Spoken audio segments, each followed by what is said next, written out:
How the rich hide their money and avoid taxes. Would you believe me if I told you that Warren Buffett pays less in taxes than his secretary? You might wonder why a billionaire pays less in taxes than a secretary with an average salary, and the answer is that there are two types of taxpayers. Those who accept taxes as a natural part of life and pay what the government tells them to pay, and those who do everything they can to avoid paying taxes. We will refer to those who willingly pay taxes as Paul and those who evade them as James.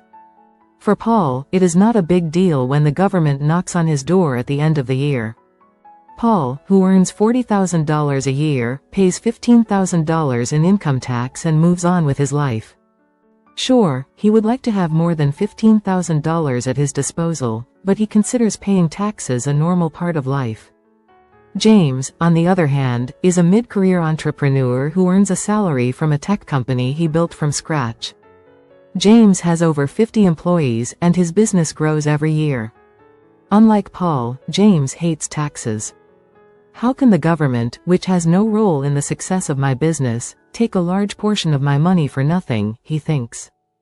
To make matters worse, James, who is taxed both personally and as an entrepreneur, is subject to almost every possible tax, including personal income tax, sales tax, excise tax, wealth tax, and investment tax.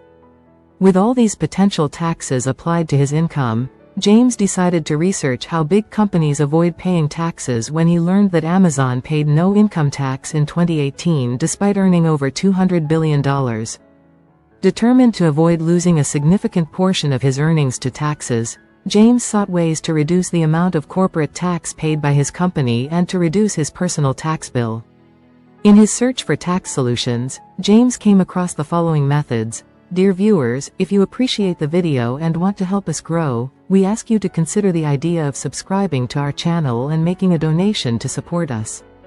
Your support is essential for us and will allow us to continue creating interesting and useful content for you. You can do it here below, through the appropriate buttons, subscribe, and thanks. Method 1. Deducting expenses. Most wealthy people acquire their wealth through business activity, which allows them to deduct expenses and reduce taxable income. Most expenses incurred in normal business activities can be deducted from income to reduce taxes.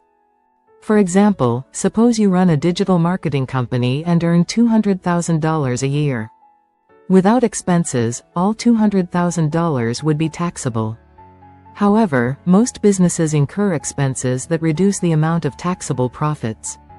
For example, if legitimate business expenses amount to $100,000 a year, your annual profit will be $100,000 instead of $200,000, and you will pay less than half the taxes on your profits. Allowable expenses include business meals, office supplies, a new laptop, and internet access. The costs of employee benefits, staff training, rent, lease payments, and company car expenses. As entrepreneurs, if you decide to attend conferences to improve your digital marketing skills, you can also deduct these expenses. Again, this method of tax savings is only available to those who run a business, and it is no surprise that many people who run businesses appear significantly wealthier than those who work as employees. Method 2. Income diversion. Starting in 2017, the corporate tax rate in the United States was reduced from 35% to 21%, offering many companies, including Amazon, the opportunity to significantly reduce the income tax due. However, many still choose to recognize income in countries with even lower rates. The Cayman Islands, for example, do not have income tax, corporate tax, inheritance tax, gift tax, or capital gains tax. In short, everything you earn stays with you. Naturally, without doing the math, it is clear that this represents a significant tax savings for companies that can realize their earnings offshore. But how much would you save if you created a tax haven in this country? Suppose your company earned $5 million last year. Instead of paying a 35% income tax of $1.75 million, you could keep almost $2 million for yourself, paying nothing. In addition to the ability to earn tax-free, the banking laws of the Cayman Islands are very strict and designed to protect bank privacy.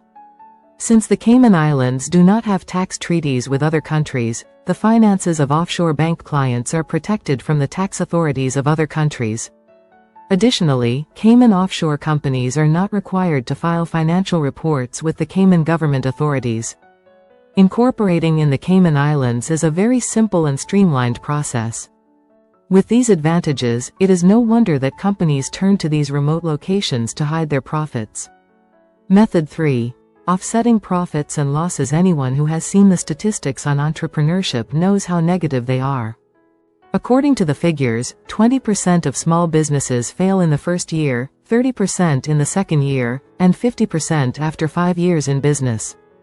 Finally, 70% of small entrepreneurs fail in the 10th year of business. Although the chances of business success are rather low, there are many companies that still succeed and build wealth to protect, and one way to do this is to capitalize on past losses. Most businesses need several years of operation before they start generating profits, and it is inevitable that losses will occur in the years when the business is not necessarily doing well. Such losses, although unfortunate at the time, are an excellent means of avoiding future taxation. Like expenses, past losses can be offset against profits to reduce overall taxation. Method 4. Issuing stock options. Another way companies can reduce their tax burden is by issuing stock options to stakeholders. This method is particularly favorable to companies for 2 reasons.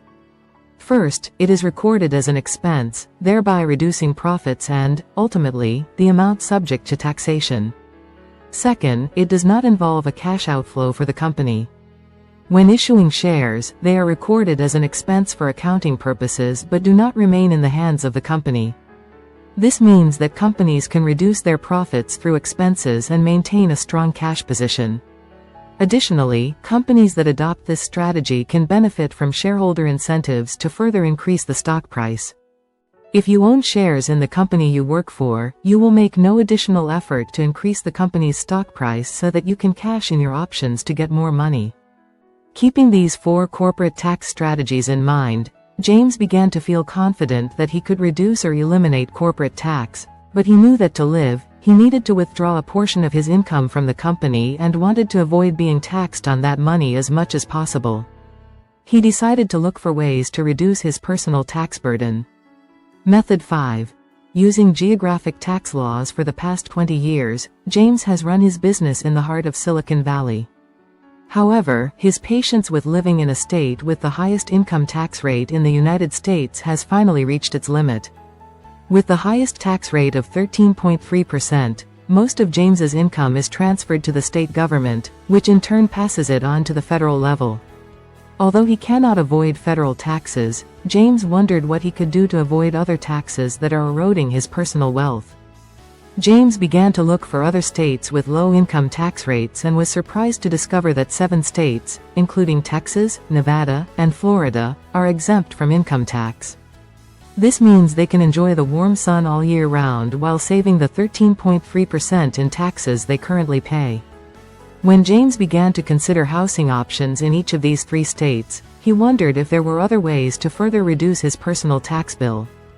Method 6. Investing in real estate. One of the reasons the rich stay rich is by making their money work for them, and one of the ways they do this is through real estate.